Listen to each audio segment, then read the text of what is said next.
আপনি বলছেন কোমরের ব্যথা 5 বছর যাবত। আজকে আপনার কোমরের ব্যথা বাম দিকে না ডান দিকে? বামে নামে স্যার, বামে। এই যে বামের দিকে যায়, কখন যায়? বসে থাকলে না হাঁটলে?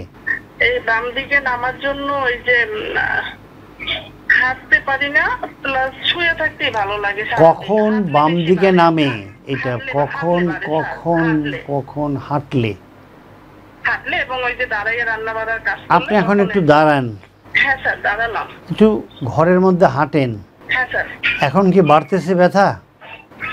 একটু হাঁটাহাঁটি করলে, একটু হালকা রান্না বান্না করলে ব্যথা বেড়ে যায়। আচ্ছা, আপনি আপনার বিছানায় চিত হয়ে শুবেন, মুখ উপরের দিকে, একটা বালিশ মাথায় দিয়ে শোন। চিত হয়ে বালিশ মাথা নিচে রেখে। হুম হুম হুম 2 হাঁটু টেনে বুকের দিকে আনেন, এইভাবে আনবেন। এখন কোথাও ব্যথা আছে? এখন হ্যাঁ, একটু মেরুদণ্ডে লাগতেছে, এরকম লাগে। আবার 2-3 বার করেন এরকম। বুকের দিকে লাগিয়ে মনে মনে বলবেন সুবহানাল্লাহি ওয়া বিহামদিহি সুবহানাল্লাহিল আযীম। কোমরে লাগতেছে। একটু করেন। এই হলো একটা এক্সারসাইজ করবেন।